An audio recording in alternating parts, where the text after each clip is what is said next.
The air was thick enough to taste. Thick with the scent of pine, damp earth, and the wild, thrumming energy of 200 wolves packed together under the full moon. Her heart hammered against her ribs, a frantic drum trying to beat its way out of her chest. Tonight, everything would change. It had to, because if it didn't, she didn't know how she would survive another day of being nothing. A ghost. An Omega named Lucy. Deep down, she knew the truth was that hope was a dangerous thing, a flickering candle in a hurricane. Yet, she clung to the seer's prophecy like a drowning woman clings to a splinter of wood. You are fated for the Alpha, child. Your bond will secure the future of the Silverwood Pack. More importantly, she clung to a memory, a secret whisper from a lifetime ago, when Kale wasn't the Pack's golden god, but just a boy with mud on his knees. He had found her crying by the creek after the bigger kids had torn her doll. Don't worry, Lucy, he had promised, pressing a smooth river stone into her palm. One day I'll be Alpha, and I'll make sure no one ever makes you cry again. She still had that stone tucked away, a silly, childish treasure. Maybe it was fate that she was standing here now on the far edge of the clearing, half hidden by the shadows of an ancient oak. Her worn tunic was a smudge of brown in a sea of proud, strong bodies. Across the way, Kale stood beside his father, the current Alpha. He was breathtaking. All golden hair and confident power, his presence a physical force that made the very air around him seem to bend. He hadn't looked at her once, not a single glance. He was too busy accepting the fawning praise of the Pack's elite warriors. It shouldn't have hurt. But it did. Before she could move, a low, unfamiliar scent cut through the air. Something sharp and wild, like ozone after a lightning strike in old, dark forests.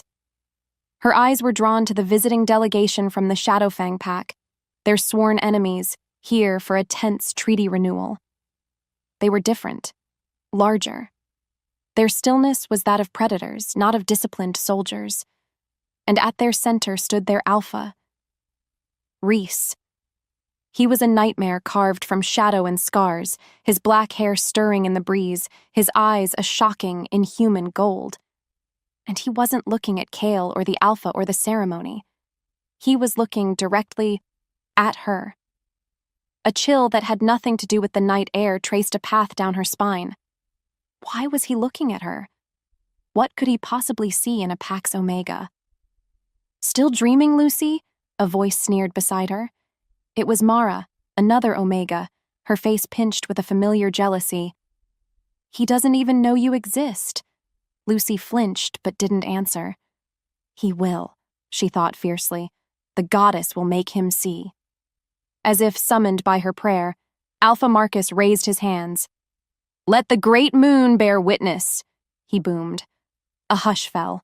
The energy in the clearing coalesced, a tingling wave that washed over everyone.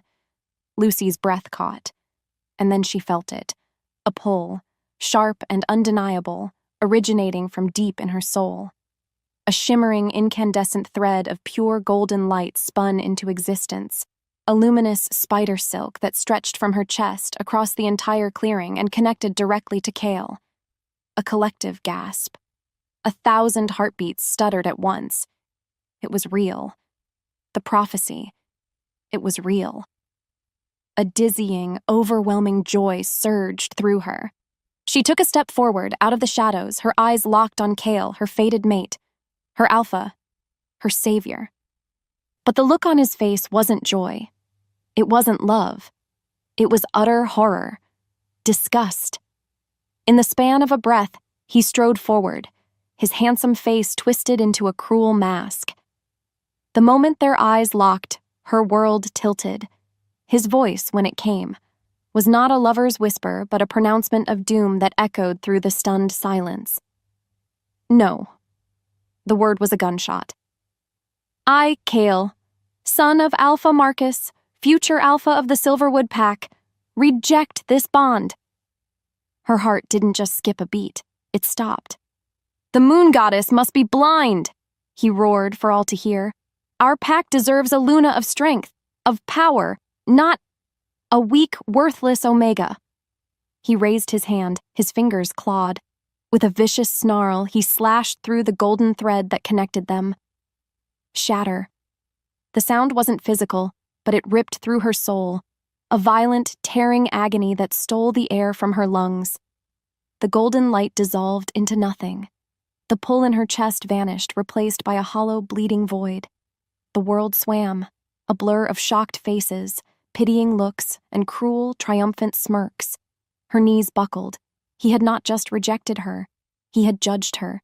He had condemned her. Her entire life, her entire sense of self, had been built on that single thread of fate, and he had severed it as easily as breaking a twig. In that moment, as the silence roared around her, her gaze lifted one last time, skittering past the horror-struck face of her alpha, past the pitying eyes of her pack, until it landed once more on the Shadowfang alpha. Rhys hadn't moved. He was still watching her, but his expression had changed. The cold assessment was gone, replaced by something else, something dark and predatory and interested. It was the look of a wolf that had just seen its prey, wounded and separated from the herd. And just like that, everything changed. A new kind of terror, colder and sharper than humiliation, pierced through her shock. She didn't know what scared her more, the man who had just destroyed her life, or the one who looked at her like he was about to begin it. She had to run, not from them, not from Kale. She had to run from the ghost of a girl who had ever believed in prophecies. Her body moved on instinct, a desperate, tearing flight from the sound of her own soul shattering. One moment, she was the center of 1,000 pairs of eyes. The next, she was a blur of motion, a ghost fleeing its own grave. The jeers and shocked whispers of her pack, her former pack, faded behind her, swallowed by the pounding of her own blood in her ears. Twigs and sharp branches clawed at her face and arms, leaving angry red lines on her skin, but she didn't feel them. All she felt was the gaping, bleeding wound in her chest where Kale's bond used to be. The empty space was a vacuum, sucking all the warmth and light from the world. Worthless. The word echoed with Kale's voice. Weak. Omega. She ran harder, faster, pushing her legs until her muscles screamed in protest. Tears streamed from her eyes, freezing on her cheeks in the cold night air. Her lungs burned, each gasp for air a fresh agony. But then, she didn't want to breathe. Because of that, she pushed herself even harder, because stopping meant thinking, and thinking meant feeling the full, crushing weight of what had just happened. Truth be told, a part of her wanted her heart to just give out, to stop beating and grant her the peace of oblivion. Was there a worse fate than being rejected by the one person the universe had chosen for you? Without thinking, her wolf surged forward, demanding control. The shift was messy, a chaotic explosion of instinct and pain rather than a smooth transformation. Bone and sinew snapped and reformed. In the span of a breath, she was on 4 paws, her smaller, sleeker wolf form a flash of silver-brown fur against the dark forest floor. The ground flew beneath her paws. The world became a smear of greens and blacks, the scent of her own terror, a bitter tang in the air. Still, she ran. She ran from the golden boy with the cruel eyes. She ran from the pity of her family, and she ran from the memory of that shimmering, beautiful thread of light that had promised her everything and given her nothing. Just like that, she burst through the familiar line of ancient pines that marked the edge of Silverwood territory. Instead of stopping, instead of turning back toward the only home she had ever known, she kept going. She crossed the invisible border into the Shadowfang wilds. The moment she entered their lands, the very air changed. It grew colder, heavier, charged with a primal energy that felt ancient and menacing. The trees here were different. Not the proud, straight sentinels of her home woods, but gnarled, twisted things that seemed to lean in and watch her with a malevolent intelligence. The forest held its breath. There were no birds, no scurrying sounds of small animals. There was only the sound of her own ragged panting and the sigh of the wind through skeletal branches. Eventually, the fire in her muscles turned to lead. The adrenaline that had fueled her flight bled away, leaving behind an exhaustion so profound, it felt like death. Her wolf form faltered. With a final stumbling gait, she collapsed behind a thicket of thorns, the shift back to her human form leaving her naked, shivering, and pathetically weak on the cold, damp earth. And then the sobs came. They weren't quiet tears. They were ugly, gut-wrenching sounds torn from the deepest part of her soul. A wail of a creature that had lost everything. What was there to go back to? A pack that saw her as a curse? A family that had already turned away in shame? A fated mate who considered her less than dust beneath his feet? Each question was a fresh stab of pain. Deep down, she knew the truth. There was nothing. She was nothing. The prophecy had not been a promise. It had been a cruel joke played by a merciless goddess. No matter how hard she tried, she couldn't stop the image of Kale's face, twisted in disgust, or the feeling of the bond shattering into a million pieces inside her. The memory was a physical thing, a shard of ice lodged permanently in her heart. As the silence stretched after her cries faded to whimpers, a sound cut through the air. Snap. The sound of a dry twig breaking under a heavy foot. Her head shot up, eyes wide with a fresh surge of terror. Her wolf pressed forward within her, a growl rising in her throat, every instinct screaming a single, primal word. Predator. A shadow detached itself from the deeper darkness of the trees, impossibly large, impossibly silent. She was no longer alone. He emerged from the gloom not like a wolf, but like the night itself given form. Reese, the Shadow Fang Alpha. Under the weight of his stare, the air thickened, heavy and electric. He was even more terrifying up close. A web of old, faded scars decorated the hard planes of his face and his golden eyes. They didn't just look at her, they seemed to strip her down to her bones, to see every pathetic, shivering fear she possessed. Her heart skipped. Then it started hammering again, a frantic bird beating against the cage of her ribs. She scrambled backward, trying to make herself smaller, but her back hit the rough bark of a tree. Trapped. There was nowhere to go. He stopped a dozen feet away, his presence so immense it felt like he was sucking all the air out of the forest. The space between them burned with a silent, terrifying intensity. He didn't offer comfort. He didn't offer a threat. He simply watched her, his head tilted in a gesture of keen, analytical curiosity. What followed was a voice, not a roar or a shout, but a low, deep rumble that seemed to vibrate through the very ground. "They threw away a diamond," he said, his golden eyes glittering in the faint moonlight, "because they were too foolish to see past the dust." Her thoughts spun. What did that mean? What diamond? Was he talking about her? Before the words left her lips, before she could even form a question, he moved. It wasn't a run. It wasn't a lunge. It was a disappearance. Between one breath and the next, he closed the distance between them, a blur of shadow and controlled power. Her breath caught. Without warning, he was there, looming over her. She felt the heat radiating from his body, smelled the intoxicating, dangerous scent of ozone and wild, ancient power. Her wolf shrieked within her, a scream built in her throat, but it never escaped. He pinned her. Not with a brutal slam, but with an inescapable, deliberate weight that crushed the air from her lungs.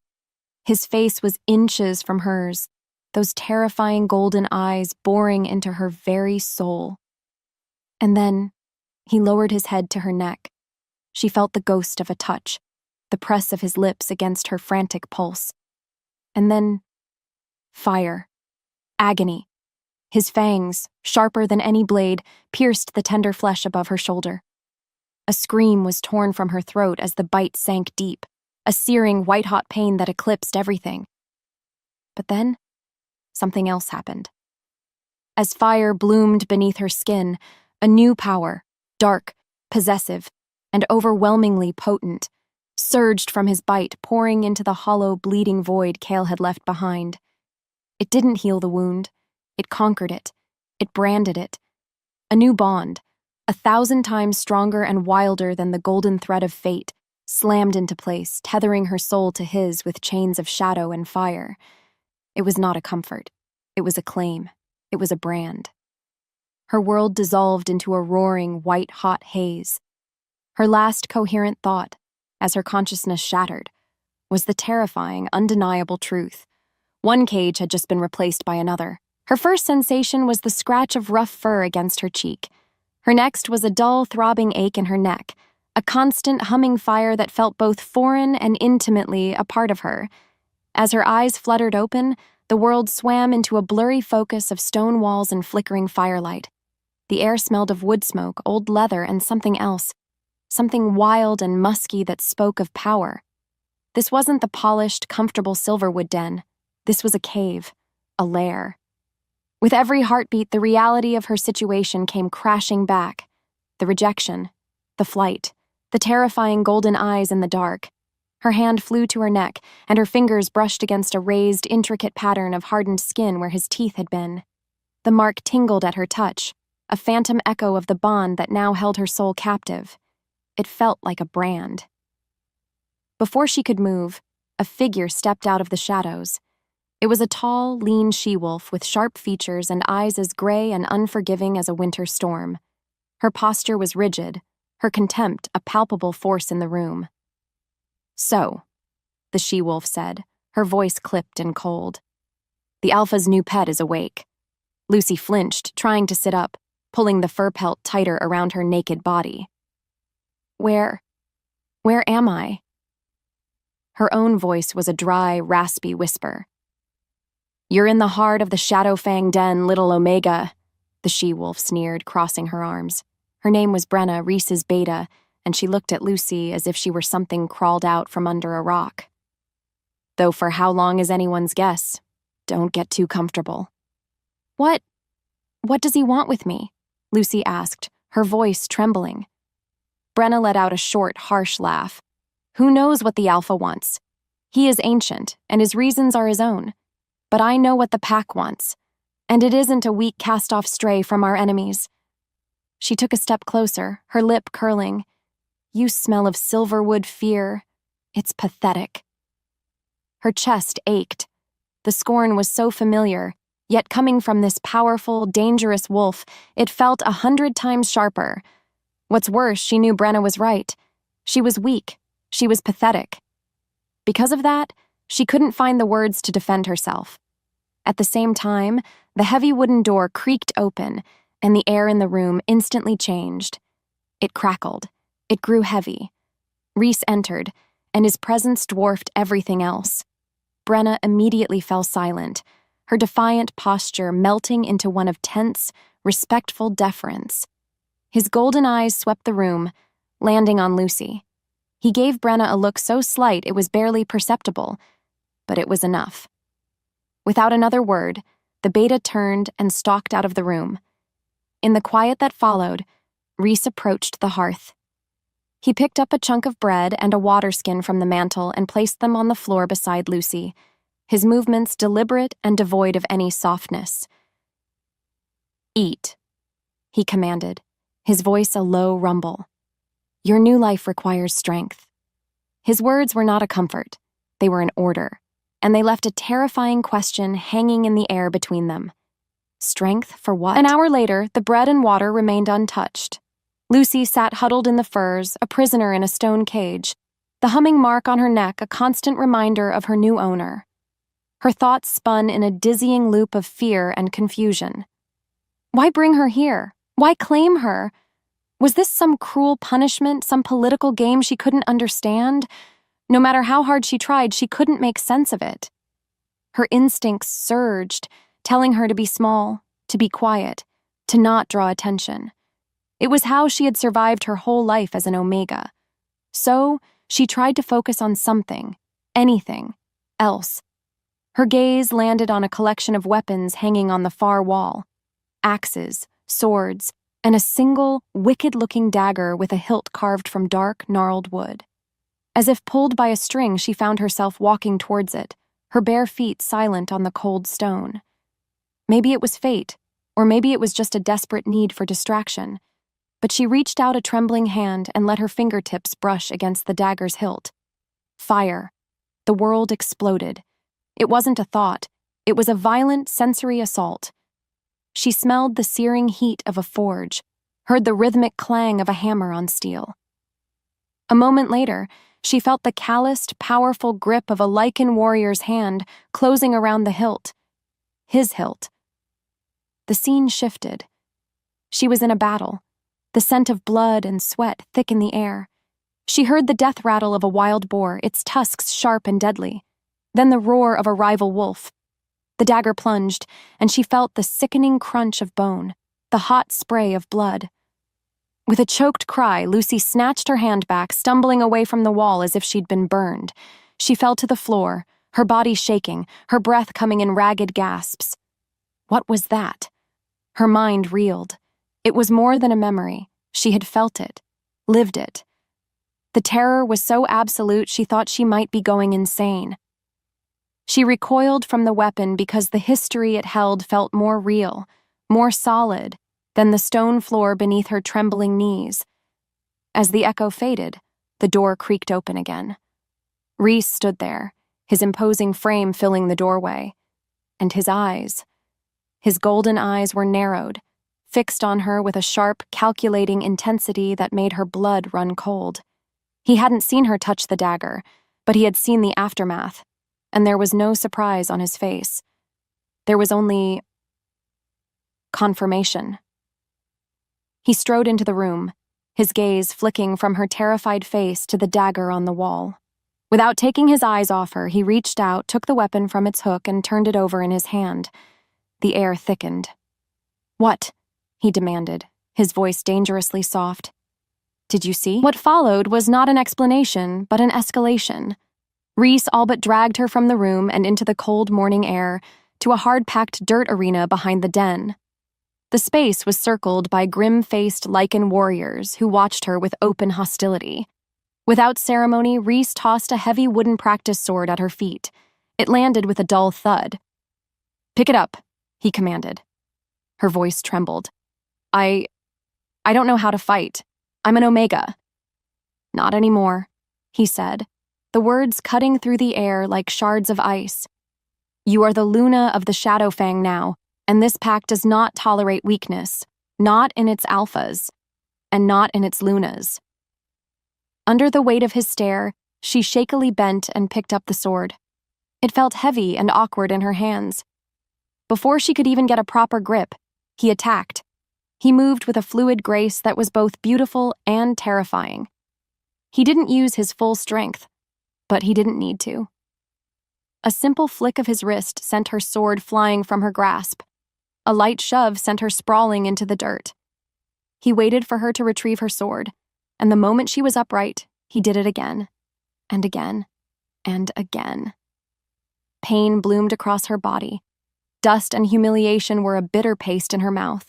The Lycans watching started to chuckle, their amusement a fresh layer of agony. He was not her teacher. He was her tormentor. He was her only hope. After what felt like an eternity, she lay in the dirt, tears of frustration and pain streaking through the grime on her face. She didn't get up. "I can't," she sobbed, the words muffled by the ground. "I can't do this." The laughter stopped. The air grew cold, the silence more menacing than any sound. A pair of heavy leather boots appeared in her line of sight. Rhys loomed over her, a mountain of shadow and disapproval. "You can," he growled, his voice a low, dangerous command that vibrated through her bones. "Or you can die here." She looked up at him, shocked. "Truth be told," he continued, his golden eyes burning with a terrible fire, "you have no other choice. Your old pack will hunt you for the shame you brought them. My pack will challenge and kill you for being weak. Kyle left you to be a victim." He knelt, forcing her to meet his gaze. The space between them burned. "I am giving you the chance to be a weapon." The intensity in his eyes was absolute, leaving no room for argument, no room for anything but the horrifying weight of his words.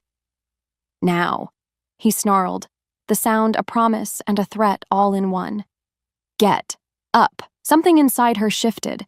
Standing on that training ground, bruised and bleeding with his challenge echoing in the air, become a weapon or remain a victim, A tiny, cold ember of resolve began to glow within the ashes of her despair.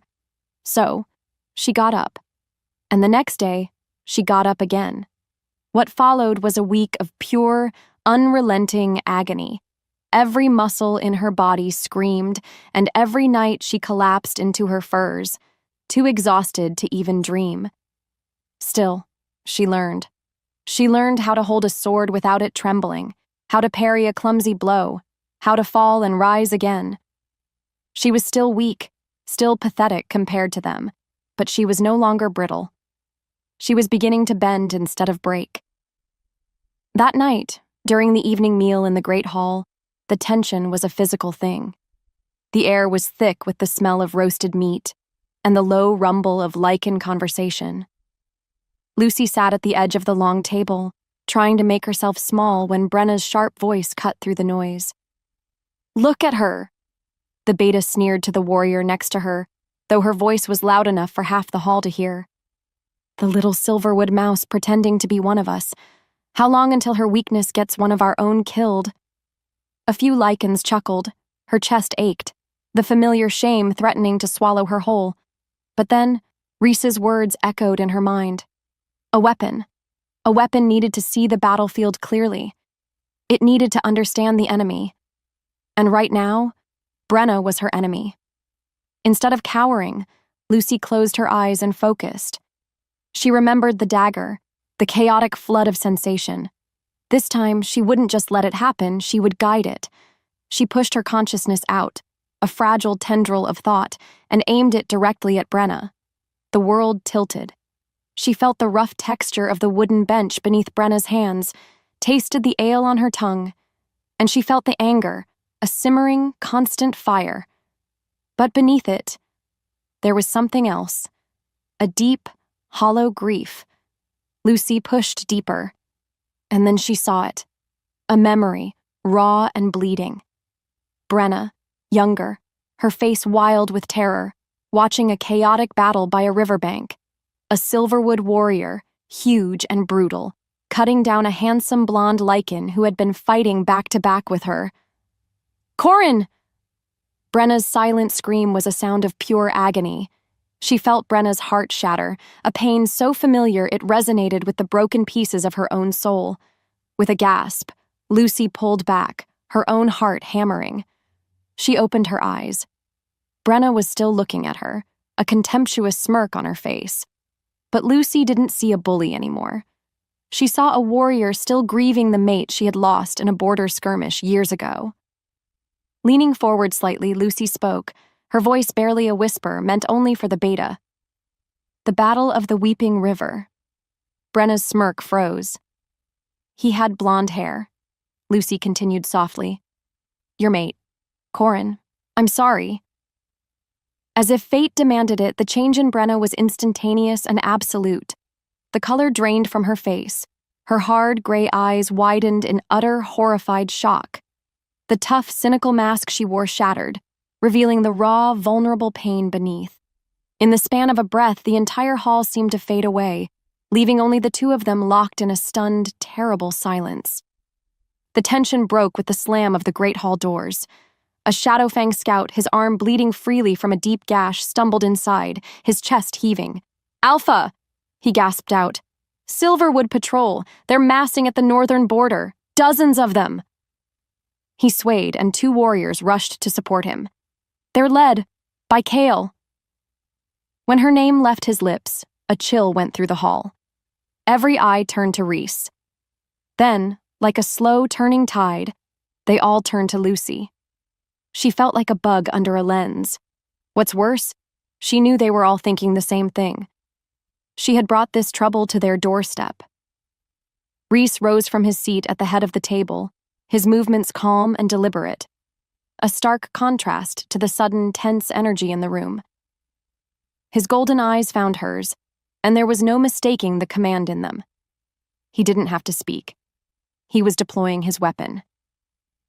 "Find out why they are here," he ordered, his voice a low rumble that cut through the rising panic. Lucy's pulse raced. She took a deep breath, closed her eyes, and pushed her mind out, past the stone walls of the den, over the dark, whispering canopy of the forest. She searched for the familiar arrogance, the scent of silverwood power, and then she found it. She connected to the mind of a warrior near the front, feeling his smug loyalty. And through him, she heard Kale. His voice wasn't a sound, but a thought, a command projected to his inner circle. "We are not here to start a war," Kale's thought echoed, cold and clear. "We are here to reclaim what is mine. That Omega. The seer now says she holds an unimaginable power within her. I was a fool to cast it aside." Her breath caught. "We will retrieve the asset," Kale continued, the word landing like a physical blow. "And then we will see what she is truly capable of under proper control." Asset. Control. The words ripped through her. That last, stupid, fragile ember of hope, the one that whispered he might have felt a shred of regret for her, was instantly and violently extinguished. He didn't miss her. He didn't regret breaking her heart. He regretted throwing away a valuable tool. Her fury was cold and absolute because it was finally clean, untainted by the ghost of love or hope. This was a betrayal deeper than a broken bond. It was a denial of her very existence as a person. She ripped herself from the vision, her eyes flying open. They were no longer the soft, fearful eyes of an Omega. They were hard and sharp, glittering with an icy, dangerous rage. She looked straight at Rhys. "He doesn't want me," she said, her voice shaking not with fear, but with a fury so profound it felt like it could level mountains. "He wants to put me in a cage." Without another word, Rhys gestured for her to follow. He led her from the now buzzing Great Hall, up a winding stone staircase to a secluded balcony carved into the side of the mountain. The wind was sharp up here, whipping her hair across her face, but it felt good. It felt clean. Below them, the Shadowfang Den was a hive of activity as warriors prepared for a fight. "Tell me everything," Rhys commanded, his back to her as he stared out into the darkness. So she did. She repeated Kale's words, her voice steady and cold as she relayed his intent. The word asset hung in the air between them, ugly and sharp. In the quiet that followed, Rhys finally turned to face her. Beneath the moonlight, his scars seemed deeper, his ancient eyes holding a profound weariness she had never seen before. "He is a fool," Rhys said, the statement a simple fact. "A fool who has just declared war." He paused, his gaze searching her face. "Do you know why I need your power so badly, Lucy?" She shook her head, her anger momentarily forgotten, replaced by curiosity. "Centuries ago," he began, his voice dropping, "I was a young alpha, arrogant, like him. I believed our strength was absolute." He told her a story of a long and bitter winter, of dwindling food and a rival clan. But the real danger had come from within. "My own cousin betrayed us. He led our enemies through a secret pass for a promise of power. I lost my brother, my beta. Half my pack died in a single night of fire and blood, because I couldn't see the truth that was right in front of me." His pain was a raw, living thing in the air. For the first time, she saw the man behind the terrifying alpha, a leader haunted by his oldest failure. "I have spent my life ensuring this pack would never be so vulnerable again," he continued, his voice tight. "I searched for a seer, a prophet, a dreamwalker, someone who could see the daggers hiding in the shadows." As the truth unraveled, she understood. He hadn't claimed her out of simple cruelty. He had claimed her out of a desperate, painful need to protect his people. She was the answer to his deepest fear. The knowledge was a strange mix of violation and validation. She was a tool, yes, but a vital one, a necessary one. The captor and captive dynamic between them cracked, replaced by something far more complex, a fragile, dangerous alliance. He needed her to protect his pack, and she needed him to survive Kale. "Kale will not stop until he has you," Rhys said, his golden eyes burning with a new intensity. "And I will not let him have you. You are a weapon, yes." He took a step closer, the space between them humming with unspoken energy. "But you are my weapon." He paused, and for a fleeting second, his gaze softened. "The question is, will you fight with me, or will you let him drag you back to your cage?" The wind on the high balcony whipped a strand of dark hair across her face, but Lucy didn't notice. His question hung in the charged air between them, heavy and absolute. "Will you fight with me, or will you let him drag you back to your cage?" A cage. That's what Silverwood had been. A pretty gilded cage of prophecy and expectation where she was groomed to be a prize. Then Kale had shattered it, only to decide he wanted to build her a new one, smaller and stronger, where she would exist only as an extension of his will. A weapon he could wield, a thing he could own. Her wolf stirred, a low growl of pure, unadulterated fury rising in her throat. Deep down, she knew the truth. The choice wasn't between two alphas. It was between being a possession and becoming a person. She met Reese's intense golden gaze, and for the first time, she did not flinch. "I will fight," she said, her voice clear and steady, a vow made to him, and more importantly, to herself. What followed was Kale's predictable arrogance. By the time the sun was high the next day, a formal envoy from the Silverwood pack had arrived at the border, demanding an audience. Reese met them in the shadow of the Great Gate, with the entire Shadowfang pack assembled behind him. Lucy stood at his side, not behind him. The envoy, a pompous warrior named Lycan she'd known her whole life, puffed out his chest. "Alpha Reese," he began, his tone condescending. "Alpha Kale demands the immediate return of the Omega, Lucy. She is a stolen asset of the Silverwood pack, and he is prepared to take any measures necessary to retrieve his property." The word property sent a fresh wave of ice through Lucy's veins. A low, dangerous rumble went through the Shadowfang warriors. They were a primal pack, and while they might not trust her, they understood the insult of one alpha trying to claim what another had already marked. All eyes were on Reese, waiting for his thunderous rejection. But then, before either could speak, Lucy took a single step forward. The movement was small, but it was a seismic shift in power. The envoy's eyes widened in shock. "I am not an asset," Lucy said, her voice carrying across the tense clearing with a strength she didn't know she possessed. She looked directly at Lycan, at the wolf who had ignored her for 20 years. "And I am not your property." She turned her head, her gaze sweeping over the wary faces of the Lycans behind her.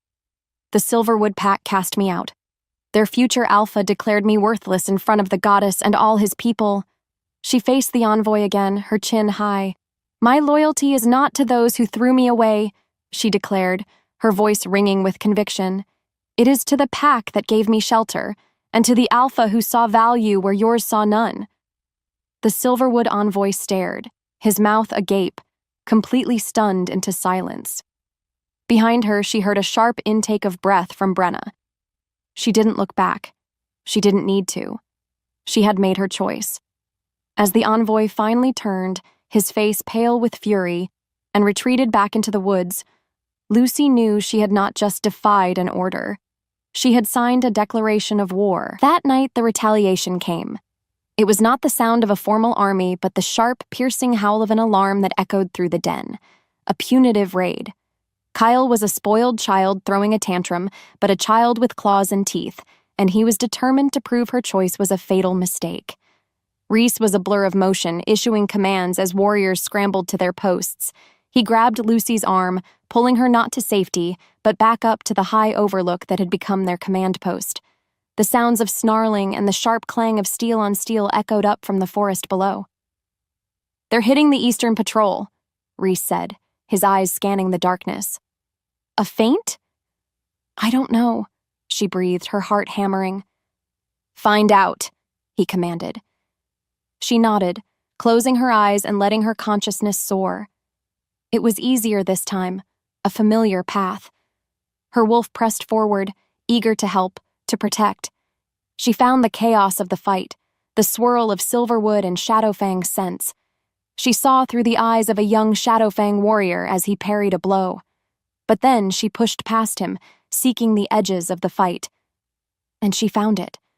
A second group of Silverwood wolves moving silently through the dense undergrowth, circling around to hit the engaged patrol from behind. It was a classic pincer move, a trap. Her eyes flew open. "It's a trap!" she yelled over the wind. "He's flanking them from the south. A dozen warriors moving fast through the ravine." Without hesitation, Rhys threw his head back and let out a series of short, sharp howls. It wasn't a random sound. It was language. A command. Ambush. South. Turn and face. Down below, the sounds of the battle shifted. The Shadowfang patrol, now alerted, broke from their main engagement and wheeled around, forming a defensive line just as Kale's flanking party burst from the trees. The sounds of surprised snarls and furious fighting erupted. Because of her warning, the trap had failed. As she watched, a surge of fierce, unfamiliar emotion flooded her. It was a primal, protective fury for the Shadowfang warriors fighting and dying below. These were not her enemies. They were hers. Her pack. Her power had not been a curse or a tool for an arrogant boy. It had been a shield. It had saved lives. In the quiet that followed, as the Silverwood raiders were repelled, leaving their wounded behind, the weight of what she had done settled over her. Her choice had just drawn first blood. In the aftermath, the Great Hall was a tense mix of adrenaline, grief, and a strange, newfound respect. Wounded warriors were being tended to, their groans a low counterpoint to the crackling fire. Lucy felt a heavy cloak of responsibility settle on her shoulders. She had started this. Now she had to help finish it. As she was helping an elder clean a wound, a figure stopped beside her. It was Brenna. Her left arm was bound in a tight sling, a deep gash visible on her bicep, but her gray eyes were clear. "The South Ravine. They would have torn us to pieces," the beta said, her voice low and gruff. She hesitated. "You saved my patrol. I was wrong about you." Without another word, she turned and walked away, but the admission hung in the air, a peace treaty offered and accepted. Later, once the den had settled into a wary quiet, Rhys found her. He led her to his private study, a room she had never seen before. It was dominated by a massive wooden table covered in maps of the territories, battle plans scrawled on parchment, and small carved wooden figures representing patrols and armies. The air smelled of old paper, ink, and his ever-present scent of ozone and forest. "Show me," he said, his voice softer than she had ever heard it. He gestured to the map. "Show me where they were. Show me how he thinks." This was different. He wasn't commanding her. He was consulting her, as if she were his beta, his advisor, his equal. She moved to the table, and as she leaned over the map to point, her hand brushed against his. The air thickened.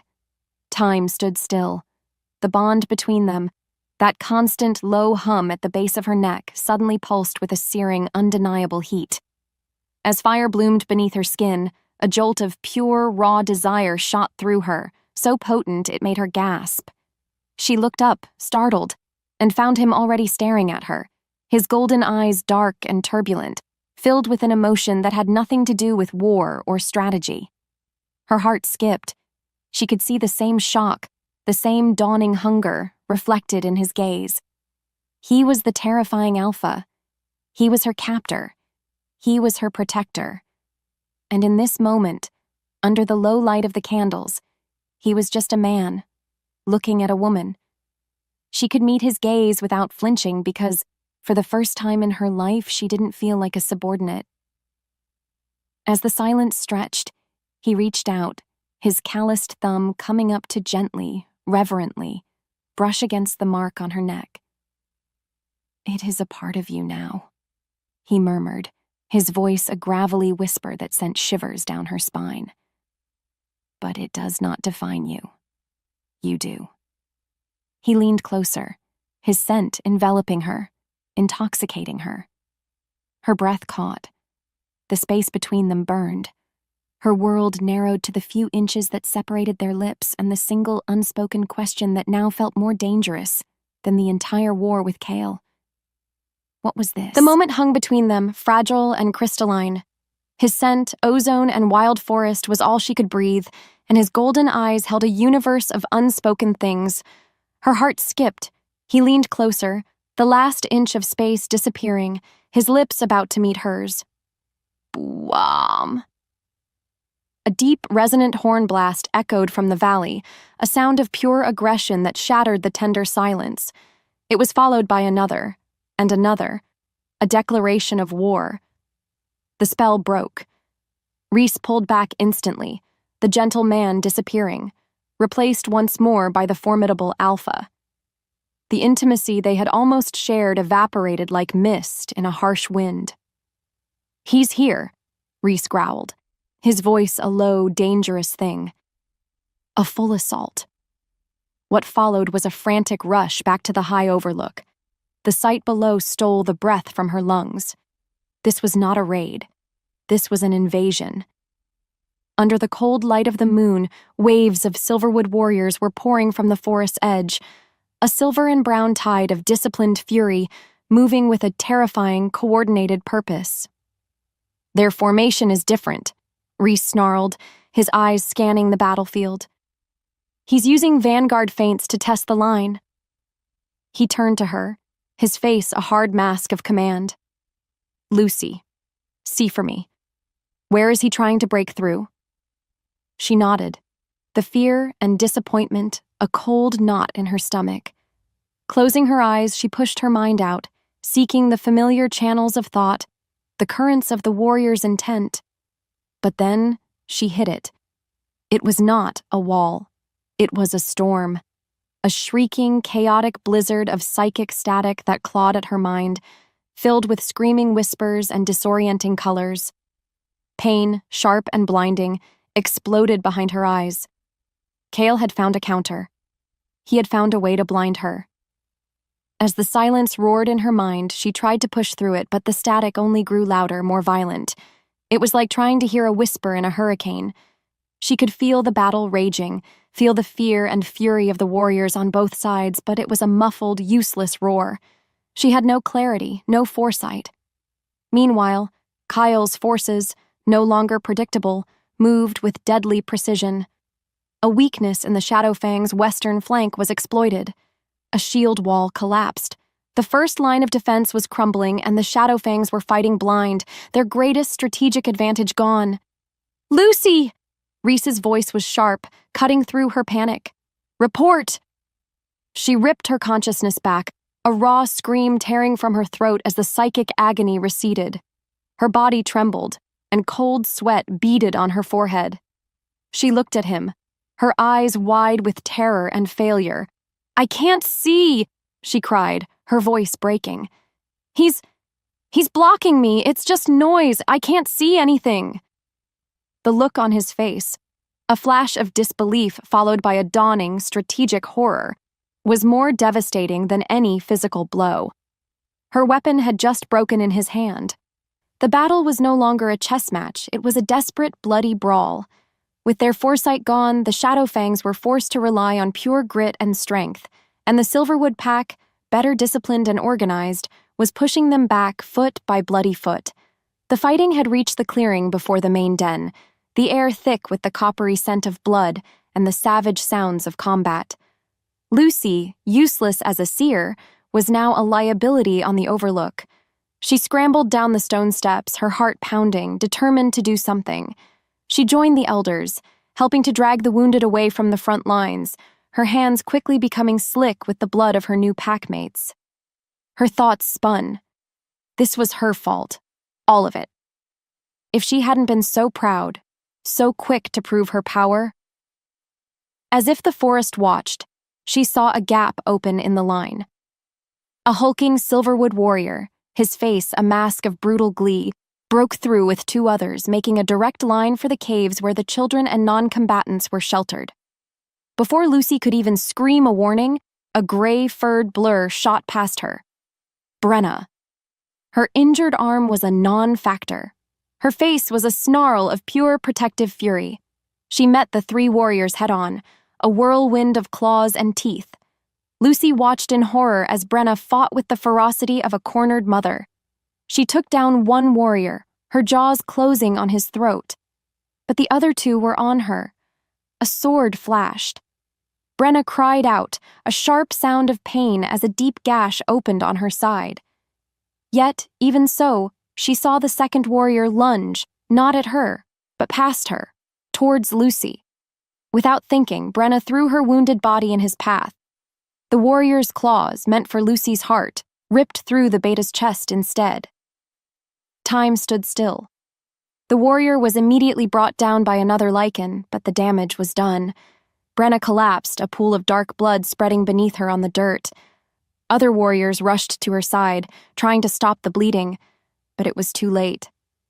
As they carried her away, her fading gray eyes met Lucy's for a fraction of a second, and in them, there was no blame. There was only a sad, final acceptance. That was worse. So much worse. The surrounding Lycans, however, were not so forgiving.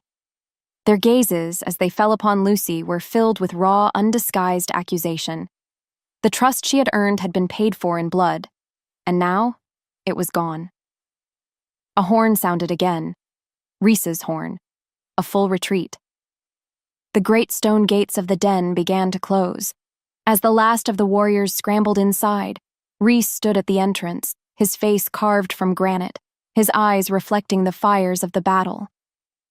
He looked at Lucy, standing alone amidst the chaos, covered in Brenna's blood. His gaze held no anger, no pity. It held only the cold, hard weight of a calculation that had gone terribly, catastrophically wrong. The emotional chasm between them was now a canyon, deep and impassable.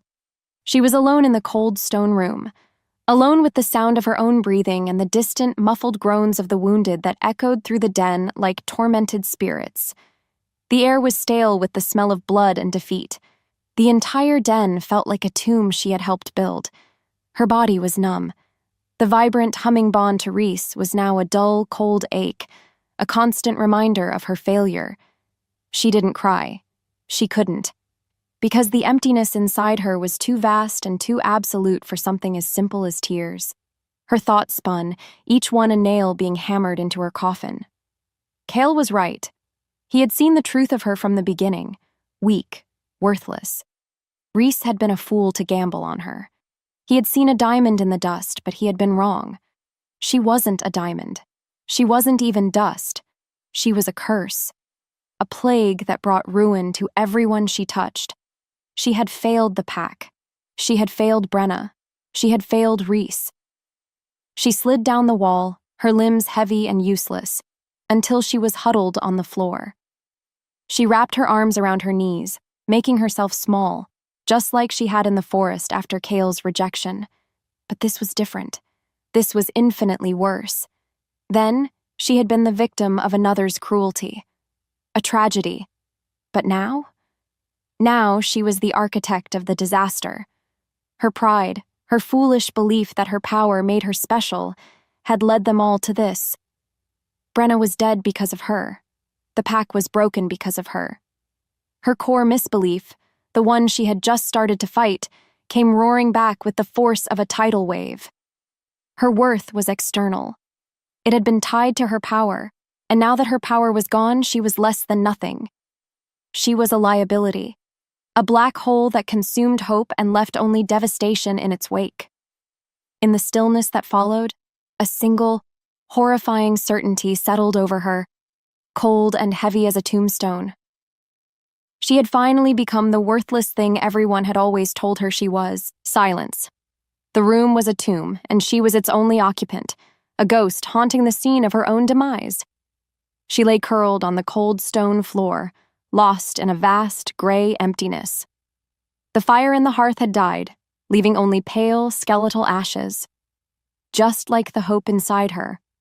Her core belief, the ugly truth she had carried her whole life, that she was worthless without someone else's validation, had finally been proven right.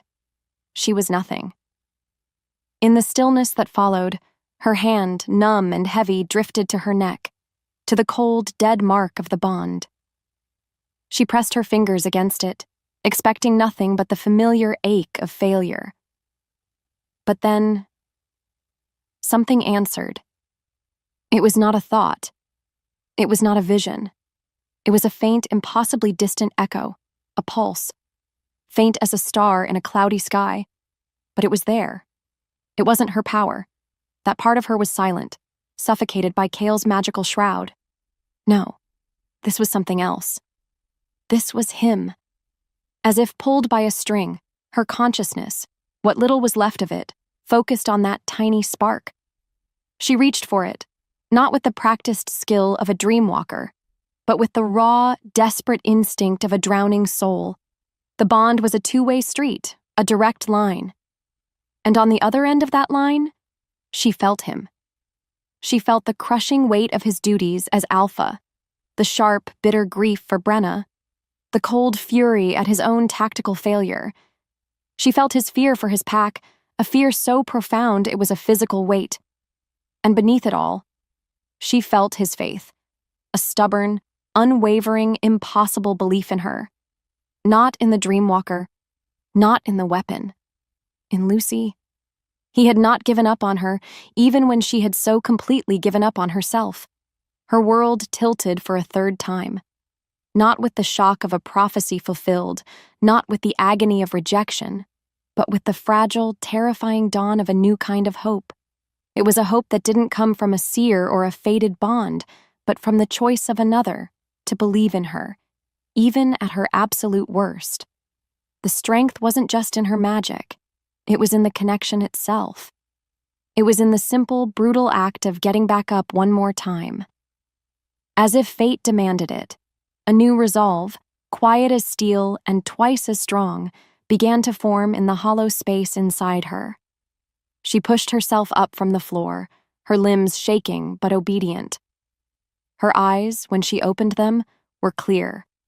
The despair was gone, burned away by that single, distant spark of faith. The girl who had collapsed on this floor was gone forever. She knew what she had to do. She found Reese in the armory. The air was thick with the scent of whetstones, steel, and his own contained grief. He stood alone, methodically sharpening a massive, double-edged broadsword, the rhythmic scrape of stone against metal the only sound.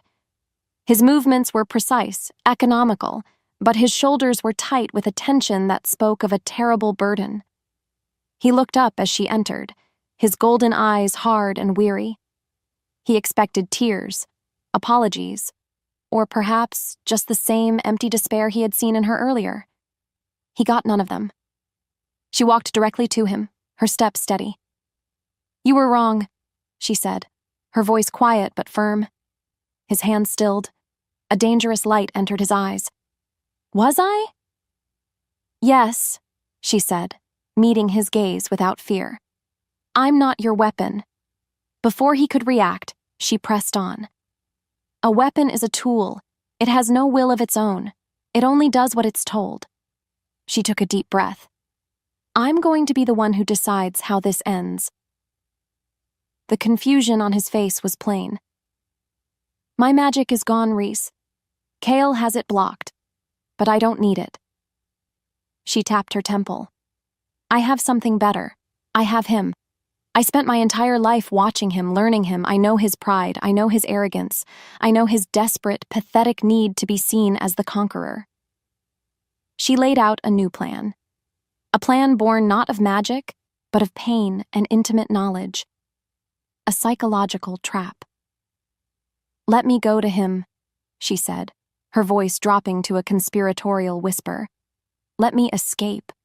I will play the part of the broken, terrified Omega he expects me to be. I will feed his ego, let him believe he has won, that he has crushed me completely." She would not be his asset. She would not be his prize. She would be his undoing. Reese stared at her, the sword forgotten in his hands. He was seeing a transformation more profound than any shift from human to wolf. He was seeing a spirit reforged in the fires of utter failure. The broken girl was gone, and in her place stood a queen of shadows, her pain now honed into a sharp, deadly weapon. "It will put you directly in his hands," he warned, his voice a low growl of concern. "If you are wrong—" "I'm not," she said, her voice as cold and hard as the blade in his hand. A small, dangerous smile touched her lips for the first time. "That's where he's weakest." He searched her eyes and saw no fear, only a chilling, absolute certainty. After a long, silent moment, he gave a single, sharp nod. Their new alliance was forged, not on his power or her magic, but on her mind and his trust. The pre-dawn mist was a cold, wet shroud, clinging to the forest and muffling all sound. It was the perfect cover. From the shadows of the great gate, Rhys and the last of his warriors watched as Lucy, clad in a simple, torn tunic, stumbled out of the den. Her performance was masterful. She cast terrified glances over her shoulder, her body language that of a panicked, fleeing animal. She ran, not with the mindless terror of her first flight, but with a cold, deliberate purpose. She made sure to be clumsy, leaving a clear trail.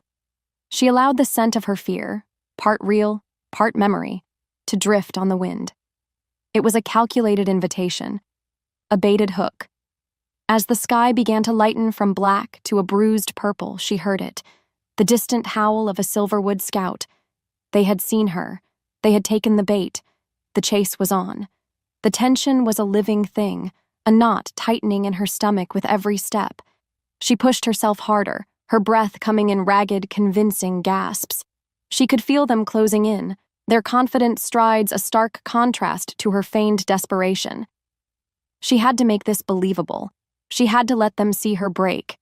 She chose her stage well, a small, rocky clearing, eerily similar to the one where she had been rejected.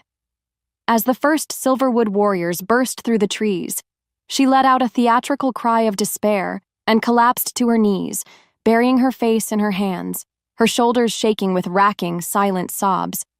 She presented them with the perfect picture of a defeated, broken creature.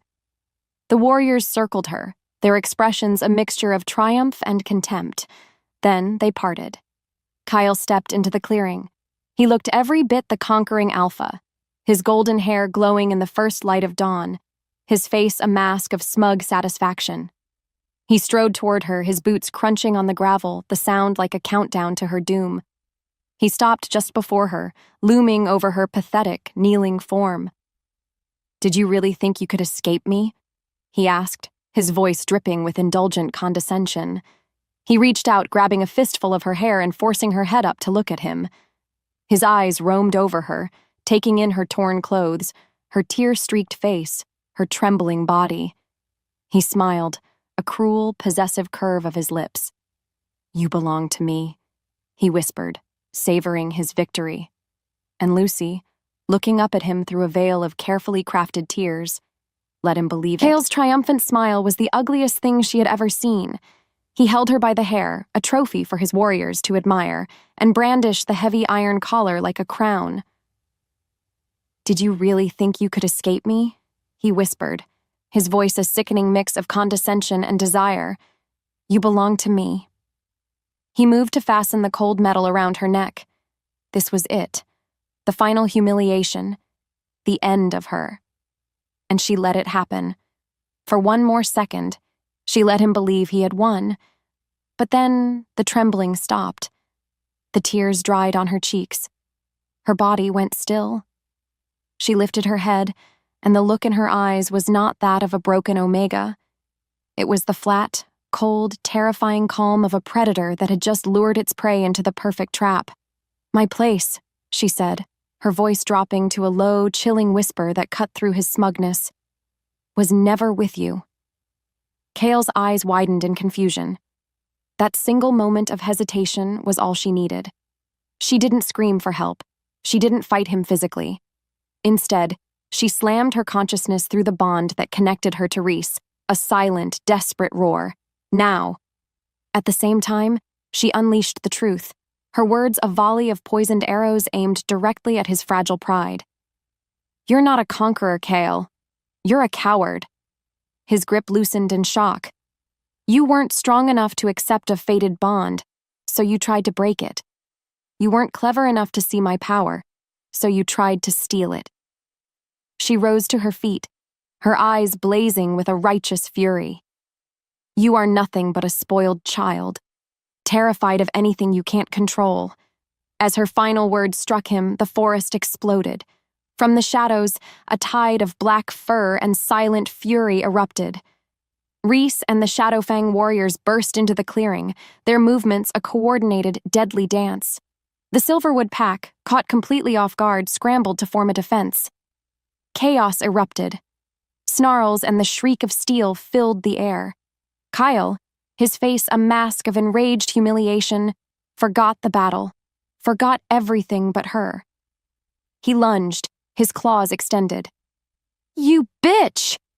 But as if summoned, a black shadow intercepted him. Reese met him head-on, and the clash between the two alphas was a thing of brutal, primal power. While they fought a desperate struggle of gold against shadow, Lucy turned her attention to the real source of her failure, the psychic shroud. She could feel the sorcerer, hidden at the edge of the clearing, his mind a knot of panicked energy. She closed her eyes, anchored herself to the steady, powerful presence of Reese through their bond, and pushed. She didn't try to see through the static. She gathered all her pain, all her rage, all her newfound will, and used it to unravel the spell from the inside out. With a final silent scream of pure will, the shroud shattered. The psychic silence was broken. Clarity returned. The battle turned into a rout. Reese, his strength and fury unmatched, slammed a stunned Kale to the ground, leaving him broken and bleeding at his feet.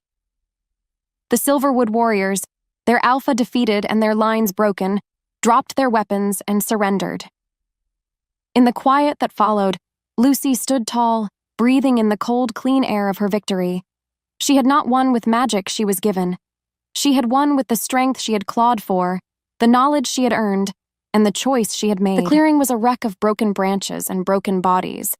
The sounds of fighting died away, replaced by the heavy panting of the victors and the low moans of the wounded. Reese stood over Kale, a conquering alpha, his foot on the chest of his rival.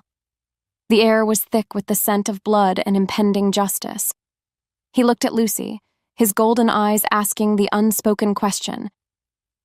What is his fate? It was her right to decide.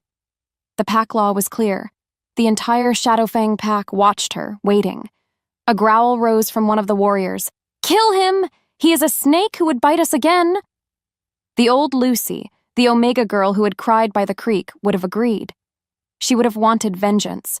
She would have wanted him to feel the pain she had felt. But as she looked down at the pathetic, bleeding man on the ground, she felt nothing but a vast, empty pity. He wasn't a monster. He was just small. She shook her head.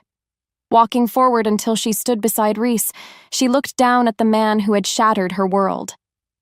"No," she said, her voice clear and strong, carrying to every corner of the silent clearing. "Death is too easy. It's an escape." She knelt, forcing Kale to look at her, to see the woman he had created from the girl he had destroyed. "You will live," she declared, her words the judgment of a queen. "You will live without a pack, without a title, stripped of your alpha status. You will live as an outcast, a lone wolf with no one to command and no one to praise you. You will live every day with the memory that the weak, worthless Omega you cast aside was the one who brought you to ruin." She stood up. "Get him out of my sight." Without another word, she turned her back on him, the gesture of final, absolute dismissal. She walked away from the past and toward her future, moving among the wounded Shadowfangs, offering a healing touch, a quiet word. She found the warriors from Brenna's patrol, their faces grim, but their eyes holding a new, fierce loyalty. A silent understanding passed between them. She was one of them now. Truly. Months later, the first snows of winter were blanketing the mountains, covering the scars of the old battles in a layer of pure, clean white. Lucy stood on the high overlook, but she was not the same woman who had trembled there in fear. She wore dark, functional Shadowfang leathers, and her hair was braided back, practical and severe. There was a quiet confidence in her stance, a stillness in her soul that she had never known. Her Dreamwalker ability was no longer a chaotic storm, but a calm, flowing river, a sense she could use to feel the health and contentment of the pack below. She was not a weapon. She was a guardian. The crunch of boots on snow announced his arrival. Rhys came to stand beside her, the easy, familiar comfort between them a silent testament to everything they had endured. He no longer loomed. He stood with her. The bond between them was not a chain, but a quiet, powerful harmony. "What do you see?" he asked, his voice a low, soft rumble. A gentle smile touched her lips. "I see a new patrol of pups, getting too close to the river," she murmured. "I see the stores are full for the winter. I see the Silverwood wolves we took in, training with our own."